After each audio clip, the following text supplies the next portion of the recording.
Hello guys, നമുക്ക് ഉള്ളി സാമ്പാർ ഉണ്ടാക്കിയാൽ. So let's make ഉള്ളി sambar. Come on, come on, come on. Come on, come on. Come on. Let's make ഉള്ളി sambar. Video: ചെറിയുള്ളി, വെളുത്തുള്ളി, തക്കാളി, കടുക്, ഉലുവ, പച്ചമുളക്, കറിവേപ്പില. പൊടികൾ വേണ്ടത് മഞ്ഞപ്പൊടി, കായപ്പൊടി, മല്ലിപ്പൊടി, മുളക് പൊടി, പിന്നെ സാമ്പാർ പൊടി. ഇതെല്ലാം നമുക്കൊന്ന് മൂപ്പിച്ചൊന്നെടുക്കണം.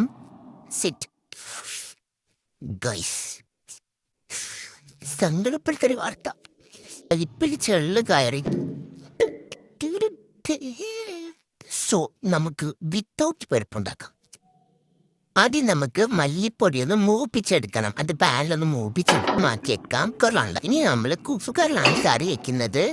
അതിലോട്ട് കുറച്ച് വെളിച്ചെണ്ണ ഒഴിക്കുക. ഒന്ന് ചൂടായി വരുമ്പോഴേക്കും നമുക്ക് ചെറിയുള്ളി അതിലേക്ക് ഇടാം. എക്സ്പ്രഷൻ നോക്കണ്ട ഗൈസ്, ചെറിയുള്ളി ഇട്ട് ഓടിക്കോ.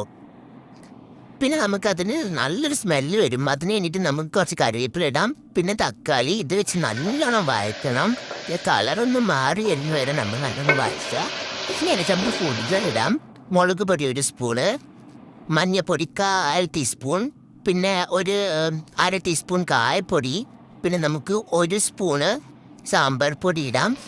നമ്മൾ മൂപ്പിച്ച് വെച്ച മല്ലിപ്പൊടി അതിലേക്ക് ഇട്ടിട്ട് നന്നായിട്ട് ആ പച്ചക്കുത്തൊന്ന് മാറുന്നവരെ കുറച്ചുകൂടി വെളിച്ചെണ്ണ ഒഴിക്കണം. അത് മാറുന്നവരെ വെളിച്ചെണ്ണയിൽ നല്ലോണം ഒന്ന് മൂപ്പിച്ചെടുക്കാം. നല്ലോണം നമ്മൾ കൈയിടാതെ ഒന്ന് ഇളക്കി കൊടുത്ത് മൂപ്പിക്കണം. അത് പുളിവെള്ളം.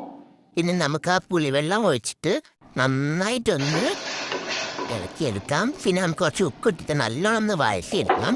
പിന്നെ വെള്ളം ഒഴിച്ച് നമുക്കതൊന്ന് തിളപ്പിച്ചെടുക്കാം. അപ്പം ഇതേ കറി റെഡിയാണ്. ഇത്ര സിമ്പിൾ പണിയുള്ളൂ. ഇനി നമുക്ക് വറവിടാനുള്ള നോക്കാം.